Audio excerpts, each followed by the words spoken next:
Chapter 7, Paths Toward the Future, Living with Differences in Values and Practice. In the previous chapters, we laid out the theory and practice of the transformative model of mediation in considerable depth. We described how the model is based on a theory of conflict as interactional crisis, and we explained its view of the mediation process as one of conflict transformation and the mediator's role as supporting the empowerment and recognition shifts that change party interaction from destructive to constructive. We then presented an extended case study to illustrate many of the specific practices of the model in a concrete and challenging situation, and we discussed and clarified a number of common misconceptions about the model. Overall, this volume represents a significant advance in breadth, depth, and clarity over our original articulation of the model in the first edition.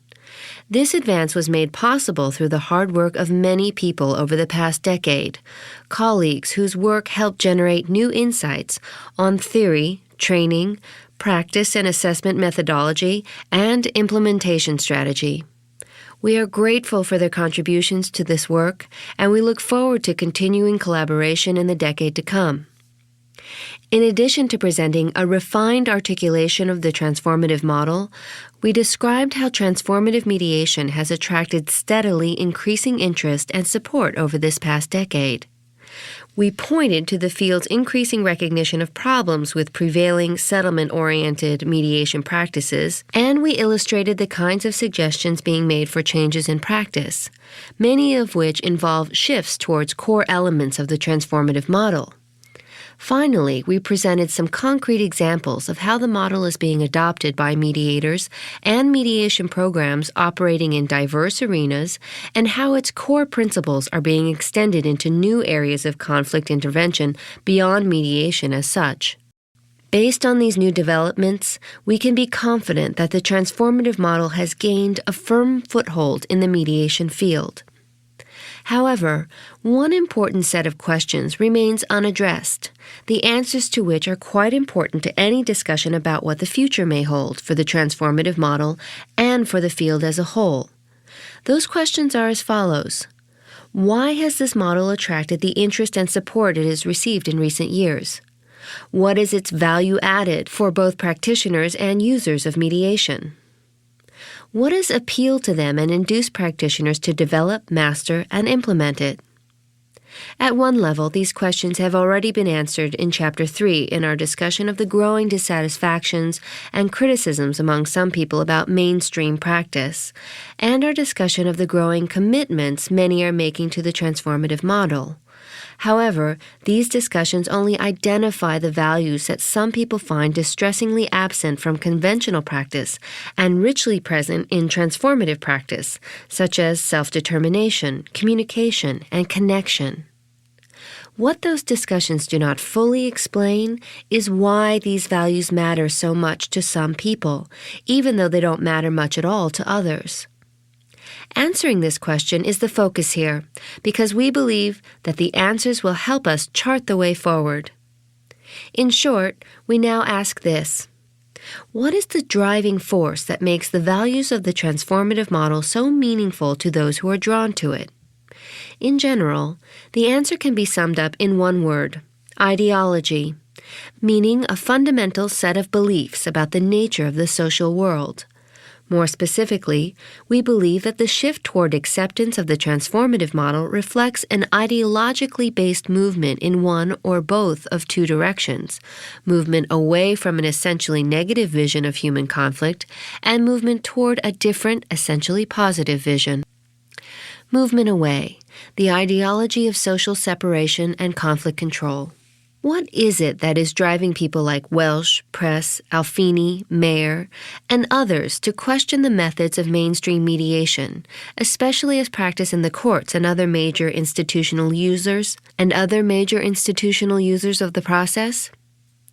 The explicit answer given earlier is that these practices dilute and frustrate the originally intended aims of the mediation process, especially the goals of self-determination and mutual engagement, and instead focus much too heavily on the single-minded goal of settlement.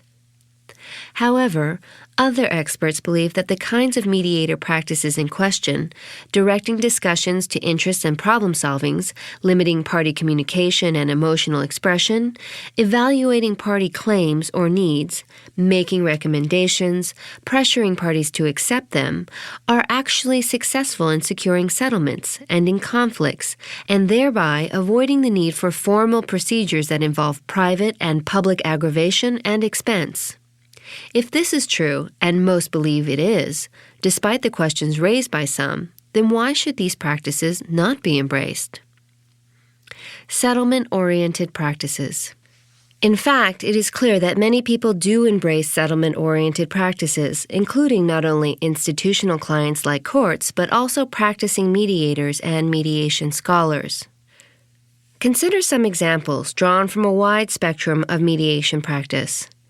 According to one major mediation text, for a mediator to assist parties in reaching an agreeable solution, he or she must minimize or neutralize the effects of negative emotions, and the two primary strategies for doing so involve venting emotions and suppressing emotions. Another well-known text suggests that the mediator asks questions that imply to the parties that expression of their feelings is irrelevant and counterproductive, and that the mediator is interested in the ideas for solutions to their problems. There is a strong trend in practice, according to one study, toward abandoning or greatly minimizing the joint session, preferring instead to move quickly to caucus and keep the parties separate for the remainder of the mediation. The author gives two reasons for the trend. Mediators indicate that they fear that emotional or inflammatory remarks will be made during joint session, and that these remarks will make constructive conversation and settlement much more difficult to achieve. In addition, they prefer the control that the use of caucus provides over the transmission and framing of information, which also makes settlement easier to achieve.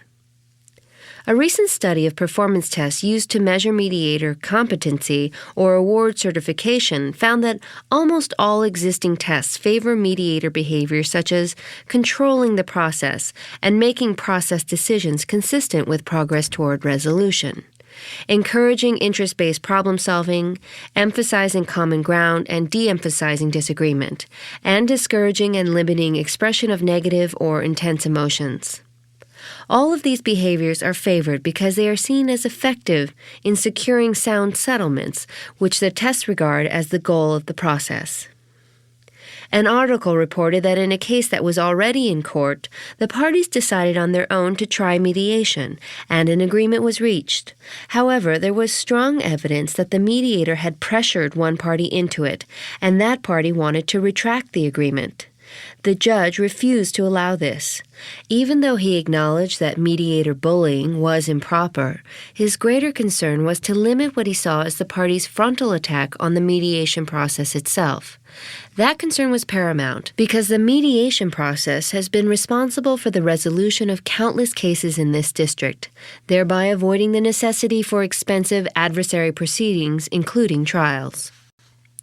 A mediator specializing in commercial disputes, speaking at a statewide mediation conference, noted that when parties reach impasse, it often frustrates their lawyers. In fact, lawyers are often eager to have the mediator do whatever is needed to break such impasses, and they actually expect the mediator to do so.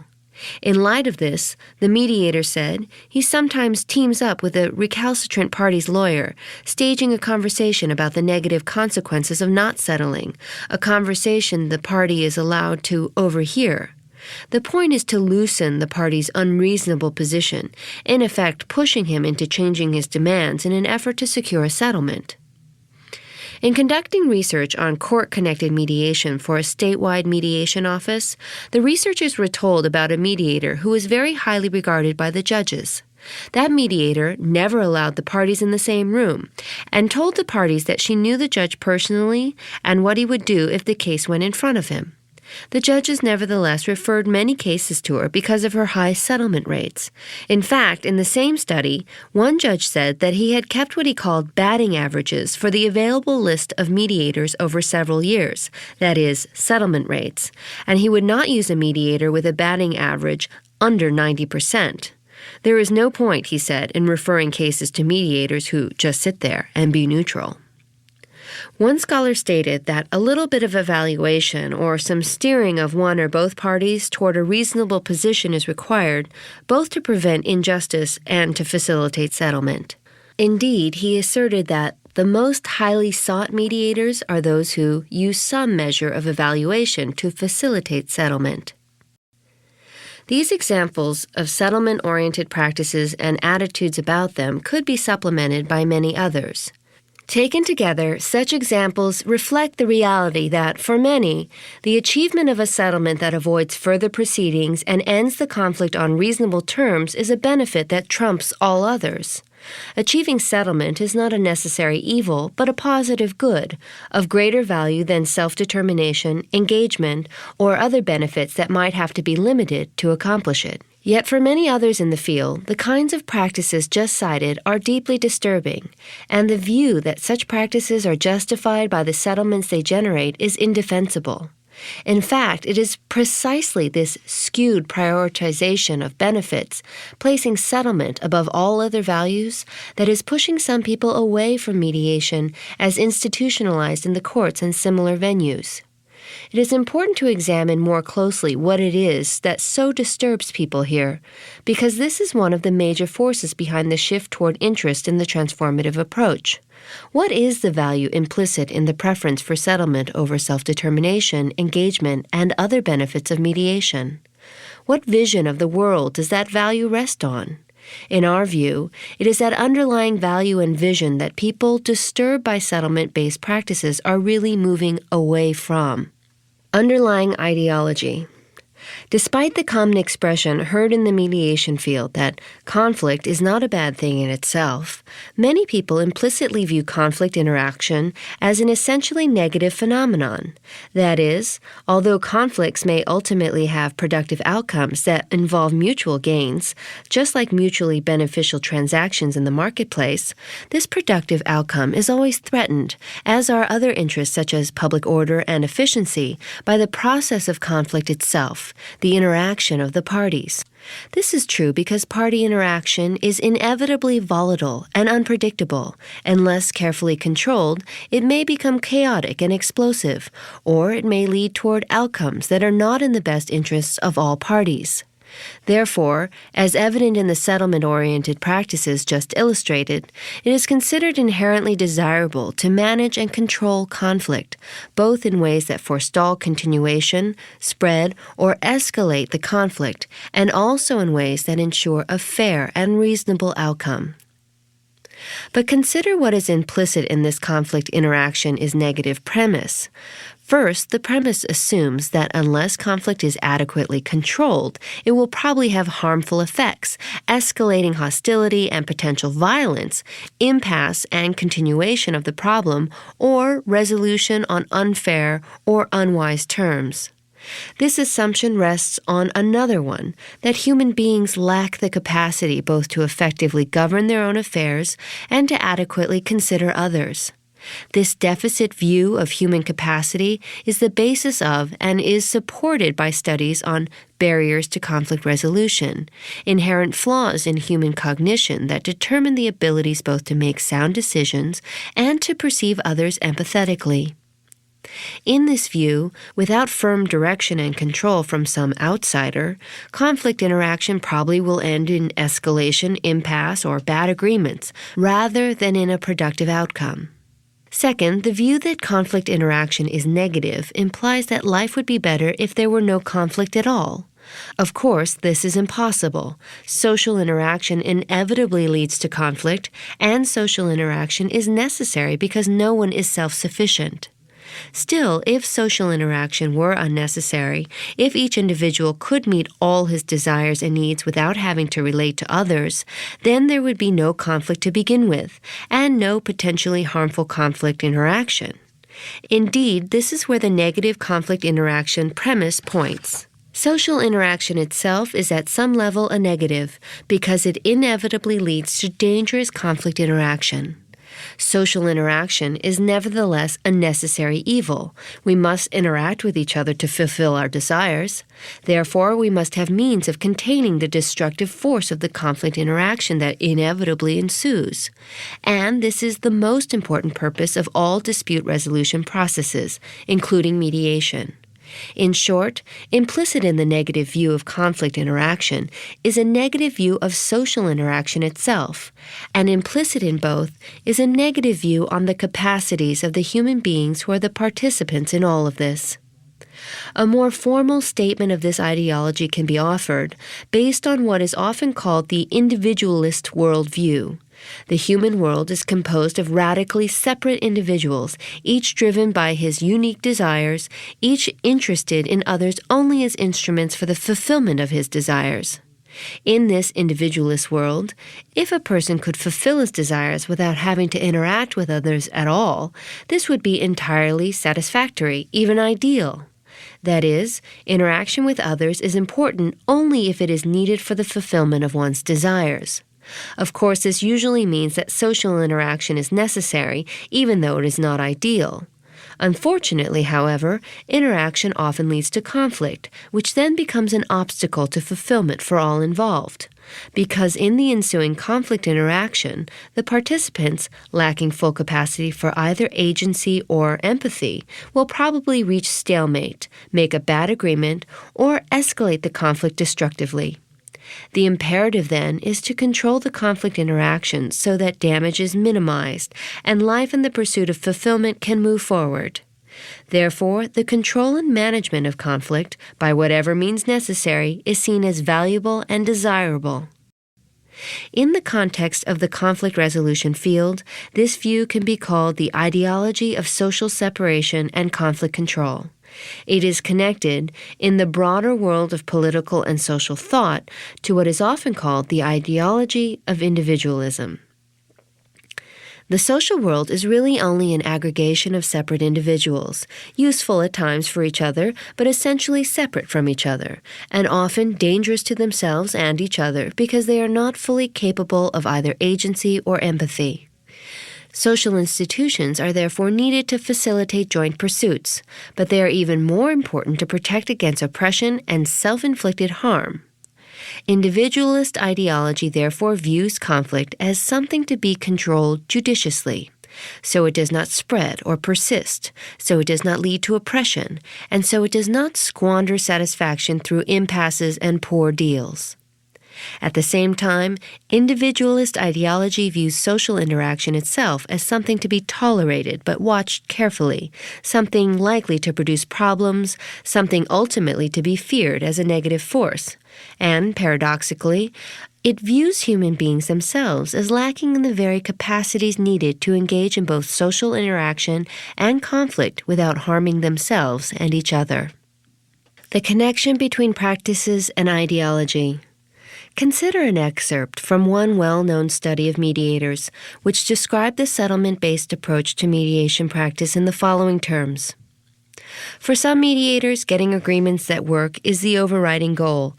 Settlement-oriented mediators want to find a substantive outcome that will result in a deal. First, the mediator interrogates the parties for some period of time until he or she develops a sense of how to deal with the issues presented or solve the particular problem. As the mediators readily acknowledge, they are often ahead of the parties on these issues. They know what should happen, but the challenge is to make it occur. Thus, discussions often bog down as the parties get stuck and repeat their claims or are not yet ready to move to any new way of seeing their issues. Settlement-oriented mediators tend to be directive in their style. They orient their activities toward concrete problem-solving and frequently make suggestions on matters of substance. Most are comfortable with the idea that they are expert in the particular substantive domain in which the dispute occurs, and they use this expertise as the touchstone of their efforts at persuasion and influence. These settlement-oriented mediators are quite willing to acknowledge that they make judgments about what is a good and bad agreement and try to influence the parties in the direction of the good. They thrust themselves forcefully into the conflict and are strongly inclined to believe that without their substantive and procedural know-how, the parties would flounder and settlement would be elusive. Key elements of the ideology described in this section are evident in this scholarly description of settlement-based practice, including the clear assumption of parties' self-centeredness and incapacity, as well as their strong concern, even fear, for the various harms that may follow if control is not exercised to produce a good agreement. Other descriptions of settlement-based mediation reflect the same implicit ideological base. We therefore suggest that the beliefs about conflict, social interaction, and human nature described in this section constitute the premises that, if accepted, support and almost necessitate the adoption of the directive, controlling practices that prevail in the field today, which have been documented in many studies of mediators' behavior. We note also that the preceding excerpt is drawn from a study of mediators working in many contexts, not only court-connected mediation programs. Examples of settlement practices like those cited earlier support the view that the emphasis on settlement stems largely from the demands of institutional consumers of mediation, like the courts. But the practices that have been emphasized to meet the demands of institutional users have almost certainly spread and affected mediation practice as a whole. Whatever the context in which these practices are employed, we believe that it makes sense to see a connection between settlement-oriented mediation practices and the larger ideology of social separation and conflict control, as exemplified in the preceding excerpt. It is this underlying ideology, we believe, that ultimately explains why many are becoming so disturbed by the practices of mainstream, settlement-oriented mediation. Their aversion is not simply to these practices themselves, or even to the way in which they dilute self-determination and limit communication or engagement. Rather, their impulse to move away is rooted in a much deeper aversion to an underlying ideological message that is so fundamentally pessimistic on all levels. Conflict must be controlled because social interaction itself is a negative force, and this is so because human beings are incapable of engaging in either social interaction or conflict without destructive consequences. This view of the human social world and of human beings is simply too unattractive for many to accept and too inconsistent with people's deep sense of what the human world really represents, at least in potential. It is noteworthy that many of those now questioning settlement-oriented practices frame their concerns in terms of the field's having moved away from its original premises and vision. The implication is that there are not only different practices possible, but also different underlying vision on which to rest them. That alternative vision is what those who are moving away from the ideology described in the preceding discussion are reaching for, and that vision is what underlies the transformative model of mediation. Movement toward the ideology of social connection and conflict transformation. While some have shifted toward transformative practices as a movement away from a negative view of the social world, others have been making the same shift in a more pronounced and intentional fashion as part of a movement toward what they see as a richer and more positive view of that world. Just as aversion to settlement-oriented practices is rooted in a deeper discomfort with the ideological foundation that supports and even demands them, attraction to transformative practices is rooted in a deeper resonance with an ideological foundation of a very different character. Transformative practices. In Chapter 3, we reported some of the powerful comments given to us by mediators and program directors describing their views of the benefits of implementing the transformative models, such as these. Our practice of being present in the moment or following the parties translates into a respectful way of being with people. Based on my observations, exit interviews, and debriefing processes with mediators, our clients notice that our way of mediating responds to conflict in a different and a positive way. They feel respected, and they appreciate our patience with them. Transformative practices imply no judgment of others' ways and are respectful of others' humanity, capabilities, processes, and decisions. We see the benefits of transformative practice for clients. Experienced mediators often report that it is great to see people figure out the problems for themselves, having an aha moment, and offering sincere apologies without the resistance we felt before. We discovered, too, how important the focus on party interaction was in terms of allowing conversations related to race and class unfold. While this naturally means the conversation is unpredictable and may be uncomfortable, it also means that, usually for the first time, parties are supported in their efforts to talk about deeply held feelings, assumptions, and beliefs that may have played a part in the difficulties they have had in relating to one another. Furthermore, because of our adherence to transformative principles, our mediators do not use the mediation process as a way of advancing their own notions of justice and equality. After embracing the transformative orientation, even in cases involving domestic violence, we found ourselves asking fewer questions during intake, being more open-ended and present with the parties, moving from active to deep listening. We also trusted the parties more, believing in their capacity to both raise important issues and/or determine for themselves if mediation was appropriate for their situation. We no longer screened out cases, regardless of circumstances, as we no longer felt expert. We were trusting the parties to be the experts on their own lives and to make informed decisions about their participation in mediation. It is certainly possible to explain the attraction that the transformative model has for people like these by saying that they see and value its benefits to the parties they serve, helping them to regain their sense of strength of self and understanding for the other party, and ultimately to change their interaction to a constructive rather than destructive one. However, the question here is similar to that raised early regarding those expressing aversion to settlement-based practices. Why do these benefits seem so important to some people, whereas others dismiss them as having only peripheral value, if indeed any value at all?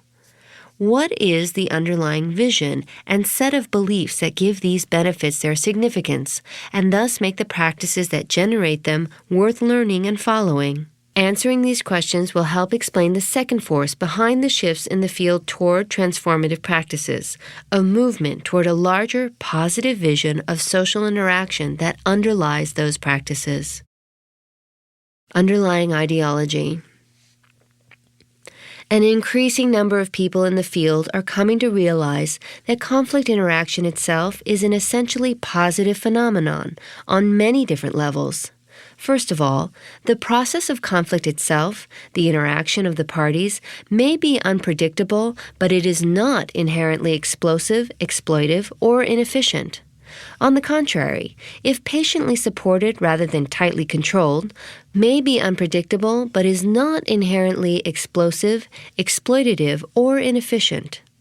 On the contrary, if patiently supported rather than tightly controlled, conflict interaction will likely lead not to escalation or impasse, but to greater calm and better communication. It will lead not to injustice or oppression, but to party decisions that consider and respond to each other's needs based on genuine choice and understanding, as in the Purple House case. That is, it will produce outcomes that are just and reasonable in the party's own eyes, and therefore will bring real satisfaction and closure, and stand up over time. Moreover, and even more important, it is in the unfolding conflict interaction itself that, given proper support, parties will be able to reclaim the sense of strength and connection that the occurrence of conflict undermined and that they deeply value. Finally, when the interaction between them is humanized, the outcome, whatever it may be, will have a different meaning and quality than it would otherwise have, because they will see the situation and each other in the light of their common humanity, regardless of their differences. Consider the premises implicit in this view that conflict interaction is positive. First, the belief that conflict interaction, properly supported, will probably have beneficial effects on many levels rests on a premise already present in Chapter 2. Human beings have inherent capacities for both agency and empathy, the capacity to make sound decisions about their own affairs, and the capacity to consider and understand the situations and perspectives of others. In other words, there is an inherent supply of the capacity for strength and connection in human beings, rather than an inherent deficit, so that outside control is not needed in order for conflict interaction to move in a productive rather than a destructive direction. On the contrary, although outside support may be helpful, control is usually counterproductive because it reduces the party's opportunity and ability to activate these inherent capacities. Second, the view that conflict interaction is positive carries the implication that social interaction in general, far from being a necessary evil, is a fundamental good. This premise is connected with the view mentioned earlier in this volume that human beings are inherently social beings.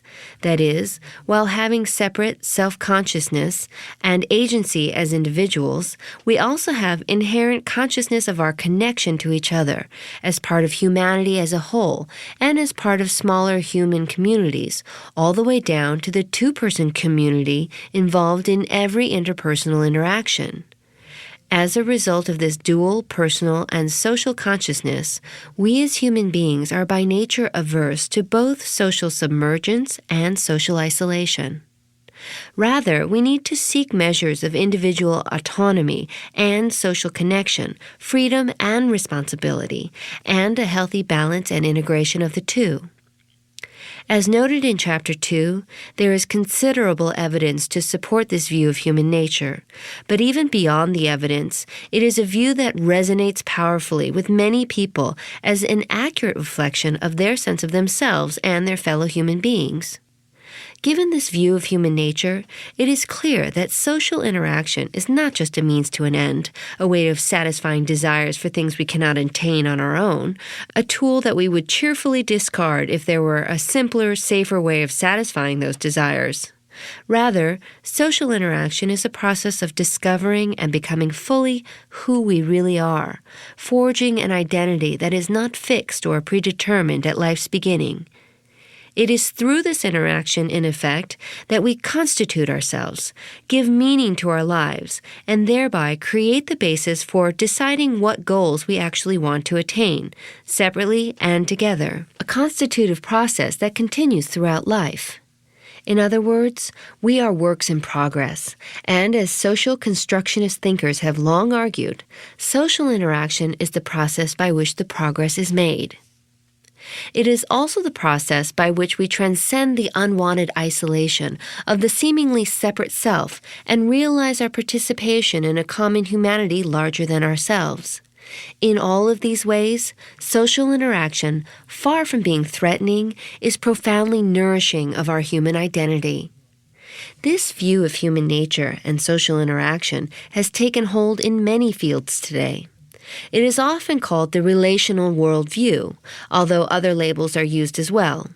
For example, in the field of developmental psychology, Carol Gilligan's influential work on women's moral development identifies the tension between a morality of rights that emphasizes separation and a morality of responsibility that emphasizes connection. And she suggests that the two modes of moral thinking can be integrated, that responsiveness to self and responsiveness to others are connected rather than opposed. In political philosophy, Michael Sandel's critique of individualism stresses the need to integrate our consciousness of separate individuality and social connection, and argues that this can occur only through social interaction in communities that are not instrumental but constitutive, interaction that allows and asks the individual to participate in the constitution of its identity. Sandel's work has inspired a school of communitarian political and social thought that has attracted numerous scholars in the fields of law, sociology, and political science, among others. In feminist theory, thinkers have drawn from both these influences, arguing that there is a dialectical need for connectedness within freedom and for diversity within solidarity, and that the human self is only created by processes of interacting with others. Legal sociologist Joel Handler calls this communitarian feminism and observes that the feminist conception of social interaction enhances autonomy, empowerment, and community simultaneously and can foster both individuality and connectedness. Indeed, Handler describes a common view of human nature and society that has emerged from work in fields as diverse as law, political science, feminist theory, sociology, ethics, and communication. The central themes of this view, which he calls dialogism, are the need and the possibility for integrating the human experience of separateness and connection, and the centrality of social interaction in doing so. Interaction that involves dialogue, conversation, questioning, and the intimacy of human relations in personal, face-to-face encounters. Key to the dialogic view, Handler points out, is the premise that human beings want to and are able to enter into a conversation. That is, they have both the desire and the capacity for agency and empathy. Besides the thinkers already mentioned, Handler cites, as sharing this dialogic view, Bernstein, Habermas, and others. Important recent work in the field of professional ethics presents a similar view to Handler's dialogism, building on more traditional sources in classic philosophy. Finally, Della Noce identifies other important strains of work in the fields of communication and social theory that also incorporate many elements of the relational worldview. In sum, a consistent set of ideas about human identity and social interaction, which we have called the relational worldview, has emerged in recent decades and has found support in a very wide range of fields and disciplines. The relational conceptions of human nature and social interaction lead to a strikingly positive view of conflict interaction. The essence of this view is that conflict interaction, precisely because it occurs at moments of great challenge to the human sense of agency and connection, offers an unusually potent opportunity to strengthen and deepen both. Conflict interaction can actually enhance social interaction, as well as the human experience of both autonomy and connection in balanced relation. This view is expressed eloquently by yet another thinker interested in the relational or dialogic worldview, who has linked transformative mediation to important streams of work on lawyers' ethics and moral philosophy.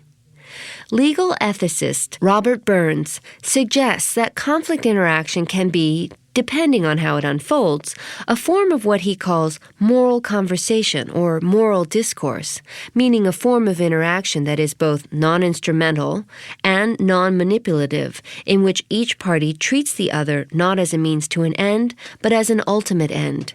He explains, citing philosopher Hannah Pitkin, "The center of gravity of authentically moral discourse is the conversation between an agent and one who is actually or potentially adversely affected by his actions. Moral conversation provides a way of healing tears in the fabric of relationship and maintaining the self in opposition to itself or others. It provides a door through which someone, alienated or in danger of alienation from another through his action, can return. The point of moral argument is not agreement on a conclusion, but successful, not strategic clarification of two people's positions. Its function is to make the position of the various protagonists clear, to themselves and to the others. Moral discourse is about what was done, how it is to be understood and assessed, what position each is taking toward it, and thereby toward the other, and hence what each is like, and what their future relations will be like. The hope, of course, is for reconciliation, but the test of validity in moral discourse will not be reconciliation, but truthful revelation of self. Moral discourse is useful, is necessary, because the truths it can reveal are by no means obvious. Our responsibilities, the extensions of our cares and commitments, and the implications of our conduct are not obvious. The self is not obvious to the self. The connection that Burns makes between conflict interaction and moral conversation is echoed by some of the relational thinkers cited previously. For example, Gilligan mentions that awareness of the connection between people gives rise to belief in communication as the mode of conflict resolution. But Burns goes further and shows very clearly how the relational vision finds a positive potential within conflict interaction. The process of conflict interaction is, in the relational worldview, a door through which someone can return, through which the parties can return to themselves and each other, deepening the quality of their interaction and their awareness of both themselves and each other. Indeed, precisely because of the sense of unclarity and disconnection that it creates, conflict presents the opportunity for a much more potent form of social interaction than is found in normal human affairs, a moral conversation. It allows the parties a uniquely powerful occasion in the terms of relational ideology for a dialogue that can constitute their separate identities and their shared meanings for the intimacy of human relations in personal face-to-face encounter. And, as implied in both Burns' account and the preceding discussion, it is part and parcel of the relational view that human beings have not only the desire for both autonomy and connection, but also the capacity for both. That is, although circumstances may provoke human responses of weakness and dependency, or responses of selfishness and isolation, all human beings retain an inherent desire and capacity to transcend the circumstantial responses and to act with both self-determined agency and other regarding empathy. In the context of the conflict resolution field, the overall view just described can be called the ideology of social connection and conflict transformation. That is, viewed within relational ideology, not only is conflict interaction not a destructive force to be feared and controlled, but it is a positive force to be embraced and harnessed for its potential to open the door, through conflict transformation, to all of the kinds of benefits just described. Genuinely meaningful outcomes and hence real closure and, equally or more important, restoration of the parties' sense of both strength and connection.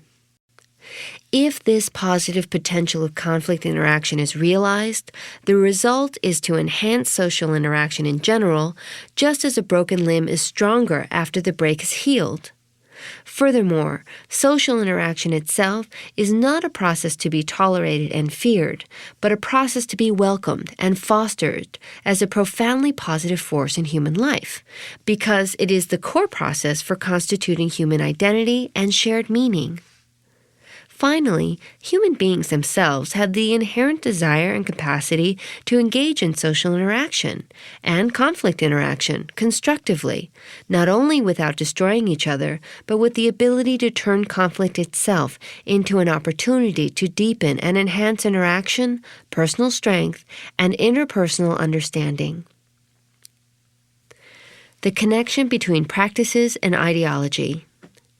It is significant that Burns connects his positive account of conflict interaction with transformative mediation specifically, in which he sees the concrete possibility of conflict transformation through moral conversation, a possibility he also sees in a form of client-centered legal counseling advocated by Thomas Schaefer and others. Burns, in effect, sees transformative mediation as embodying the relational ideology of social connection and conflict transformation. In this connection, consider the following excerpt from a recent study that identified the common patterns found in the practice of competent transformative mediators. Consider especially the implicit premises that underlie the kinds of practices described. Constructive conversation is an important root metaphor for mediators working in the transformative framework. When mediators feel pulled towards narrowing, directive, or solution-focused behaviors that would place their agenda above the agenda of parties, the conversation metaphor reminds them of the purpose of mediation and that the focus should be on the parties' interaction and their choices about whether and how to have the conversation. In the transformative framework, mediators orient the parties to their own agency, that is, their own potential ability to exert power or achieve certain goals in the mediation session.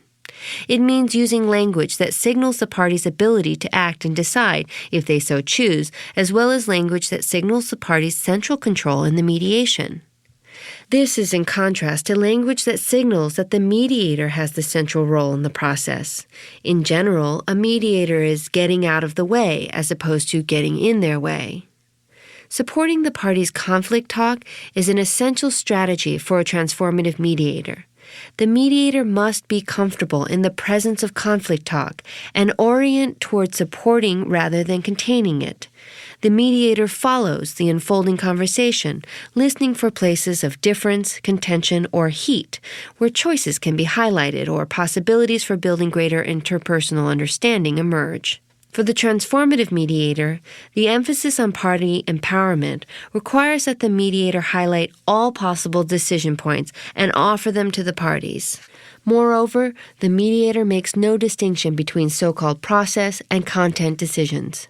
Mediation is viewed as an ongoing process of decision-making by the parties. It should be clear that key elements of the ideology of social connection and conflict transformation are evident in this description of common transformative practices, including the clear assumption of party capacity, as well as the confidence that when conflict interaction is properly supported, it will not escalate destructively, but rather shift in a constructive direction. The accounts of transformative mediation theory and practice presented in chapters 2, 4, and 5 reflect the same ideological base, as do descriptions elsewhere. Our essential point is this: it is the beliefs described here about social interaction, human nature, and conflict interaction that support, justify, and even demand the practices of the transformative model. In other words, just as we argue that there is a connection between individualist ideology and settlement-based practices, we maintain that there is a connection between relational ideology and transformative practices. Moreover, we believe that it is the underlying ideology that ultimately explains why many are becoming drawn toward transformative practice in varying degrees. The attraction is not simply to the specific practices themselves, nor even to the way in which they generate specific benefits, enhance clarity, strength, understanding, connection, genuine closure. The impulse to move toward transformative practice is rooted in a much deeper resonance with the underlying ideological message, a message that is strikingly optimistic and positive on many levels. Conflict interaction can be tapped for its positive potential to enhance social interaction, which is itself an essential positive force in constituting human identity and shared meaning. And this potential for conflict transformation is real and attainable because human beings themselves have inherent, deep reserves of capacity and motivation for self-reliant agency and other-directed empathy. This rich view of the social world and human beings resonates powerfully with many in and beyond the mediation field, and this is the second force behind the movement toward the transformative model. When conflict interaction is seen from within this worldview, then there is a tremendous attraction toward practices of intervention, in mediation and otherwise, that will bring out the positive potential that lies within it. We therefore believe that the shifts in the field towards transformative practice are explained by and reflect two profound ideological impulses: a movement away from the ideology of social separation and conflict control, and a movement toward the ideology of social connection and conflict transformation. The paths forward: living with difference in the mediation field. Given this view of the larger forces behind the shifts in the field towards transformative practice, what then are the prospects for the future of the mediation field as an overall enterprise? This book, and especially this chapter, has shown that there are real and deep differences in the mediation field today, as to both practice approaches and underlying ideologies. It is increasingly recognized that mediation practice differs not just by individual stylistic variations, but by models of practice, including the transformative model, that are quite distinct from one another. More and more, practitioners are declaring their primary allegiance to one of these models rather than the others. So at the level of practice, the mediation field is pluralistic rather than homogeneous, and this is well acknowledged. In addition, underlying the differences in practice models are differences in fundamental beliefs about human nature, social interaction, and conflict, differences in ideology. Although these differences are not always acknowledged, they are surfacing more and more. For example, in presenting the views of those who support different approaches to practice, the literature often points to the tension between values like self-determination and communication on the one hand, and values like efficiency and fairness on the other. As discussed earlier in the chapter, this tension is really an expression of the two different ideologies underlying the differences in practice models. Indeed, one of the purposes of this chapter has been to clarify these values-based roots of practice differences. Clarification of difference at both the practice and value levels is a useful step in moving the field forward in a way that treats diversity as an advantage rather than an obstacle. Clarification can lead to more deliberate choices about the approach to practice that we want to take, as well as to greater understanding of the different approach chosen by someone else.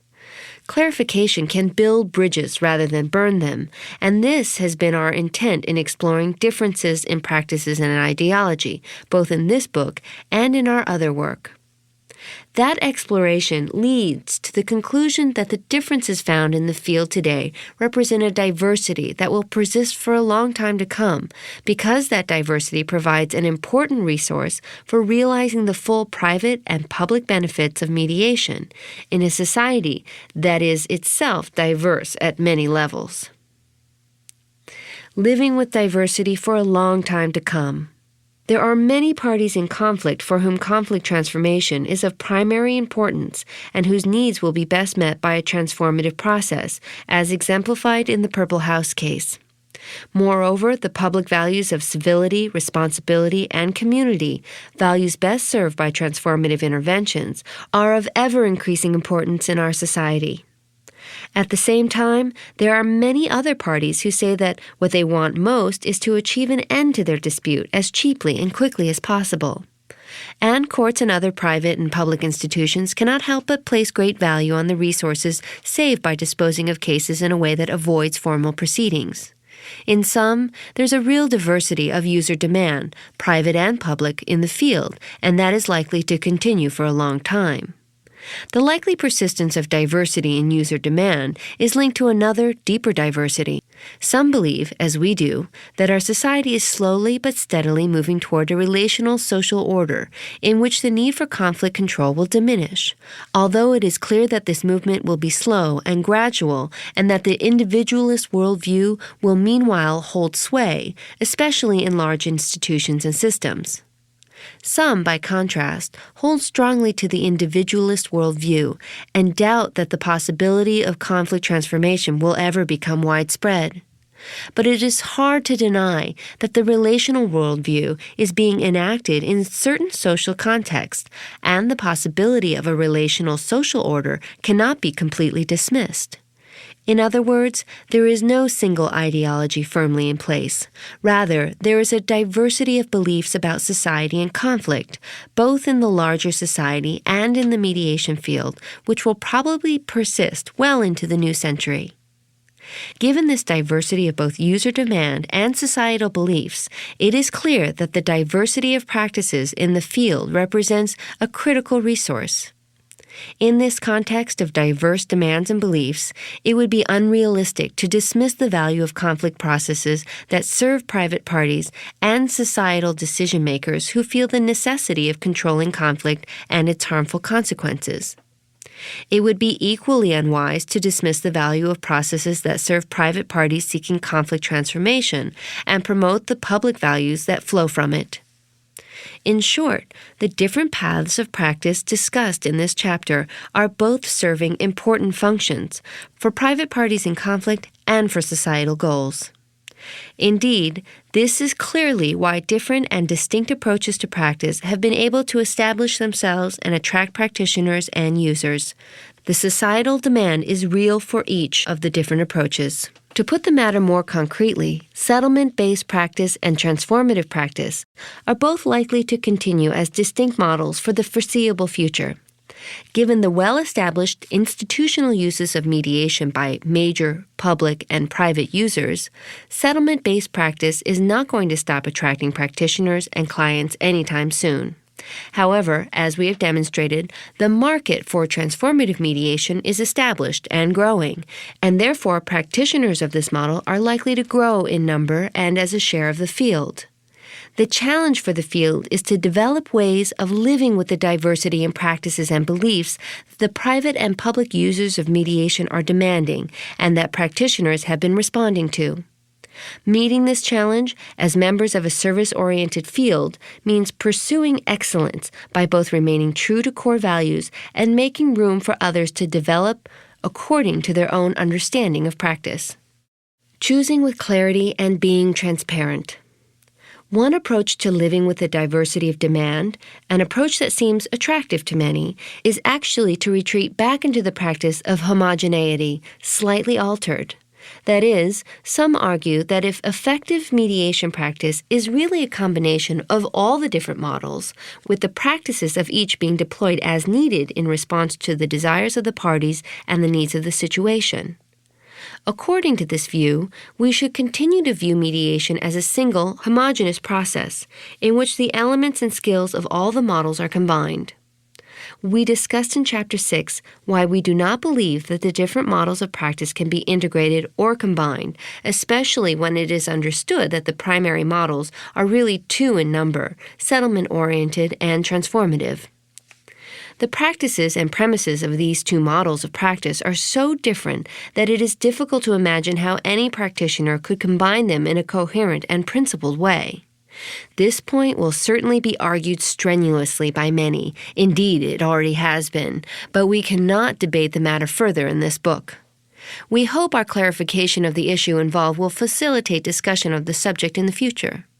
Rather than combination of practices, our view is that living with the diversity of demand means that mediators should take advantage of the increased awareness and information about different models and make clear choices about the kind of service they want to provide to clients, and hence the model of practice they want to employ. Of course, many mediators find it useful and even necessary to try out different practices in order to find which approach ultimately makes sense to them.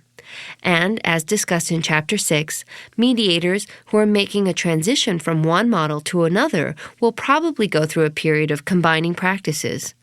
In the long run, however, mediators will serve their clients best by choosing a path of practice consistent with their own preferences and beliefs, and once they've chosen it, follow that path conscientiously. One key aspect of serving clients in this way is transparency about the model of practice being used. Clients are entitled to be informed, in language they can understand, about the kind of practices employed by the professional who is serving them. When they are given this information, they are better able to decide whether the approach taken by a particular mediator will work to meet the needs they hold paramount, whether for settlement, conflict transformation, or otherwise. Without this information, clients are likely to be disserved, and damage can be done to the reputation of not only the individual mediator, but also the field as a whole. Equally important, the clarity required of the mediator to make his or her practice transparent is likely to improve the quality of practice in and of itself. Supporting the diversity of practice. In terms of steps that can be taken by policymakers and groups, rather than individual practitioners, to meet the diversity and demand discussed in this chapter, the key principle to be followed should be support for diversity and pluralism in practice, rather than sameness and homogeneity. Clarity about difference, especially in the realm of policy, can support better practice in the field as a whole, ultimately providing better service to the public. Practically, this means that the field should, in all possible ways, allow and support both of the diverse paths practice is taking, but support each separately so as to better foster the development of professional excellence. At the first level, given the different goals that are the basis of the two main approaches to mediation, it makes sense that policies reflect this difference. Policies regulating practice should no longer be generic or homogeneous, because practice itself is not generic or homogeneous. For example, standards of practice and ethics should be different for settlement-based and transformative practitioners.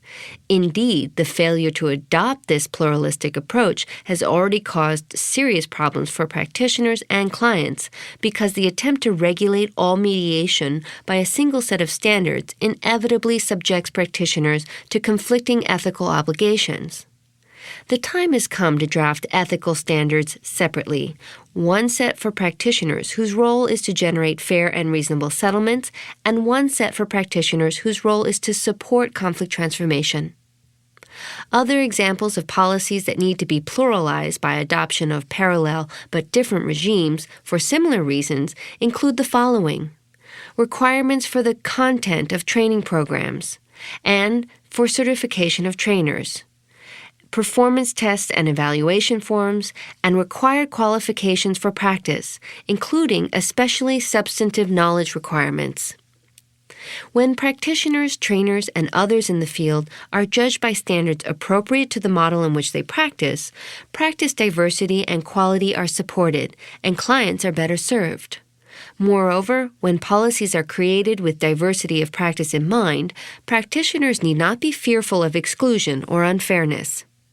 Each can find his or her own place in the field without being subjected to standards that don't fit the nature of his or her practice.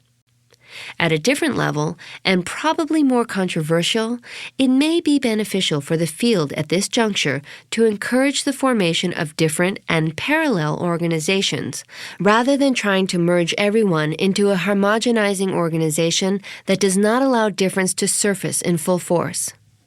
By this, we do not mean what has been the practice in the past, different organizations for mediators working in particular substantive domains such as family, community, or environmental conflict. We mean different organizations, cutting across those domains, for practitioners following each of the different models. Practitioners with their own distinct view of practice and its underlying premises need to have forums of their own, in which they can explore issues, develop ideas, and nurture good practice. When they have such space to themselves to explore issues and develop on their own terms, then exchange with others who hold a very different view of practice will become easier, friendlier, and more productive. In truth, this follows a fundamental transformative principle. Empowerment precedes recognition. But it also follows a principle of common sense from everyday life. We all need room to gather and formulate our thoughts before we can express and exchange them productively with others.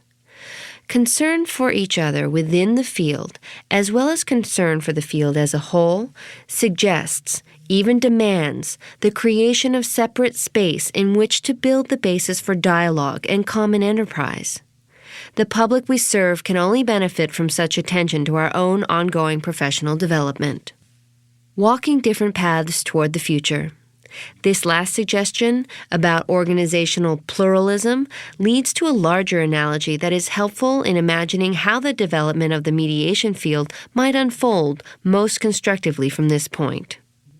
Some decades ago, the therapy profession faced a situation similar to the one we see in our field today. Two separate and distinct approaches to therapy had developed: psychodynamic talk therapy and systems therapy. The two approaches were based on different premises and used different practices.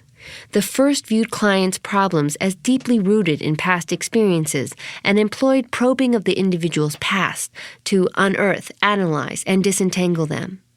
The second viewed client problems as stemming from present systemic patterns and sought to develop specific behavior strategies to change dysfunctional patterns. Because the premises and practices were so different, there was no coherent way to combine the approaches. Nevertheless, the practitioners of these two distinct approaches to therapy learned to live with their differences, and the differences proved to be stimulating for the field as a whole and beneficial to clients seeking different kinds of help. Our field, too, has reached a moment when it includes practitioners working from very different premises and employing very distinct practices.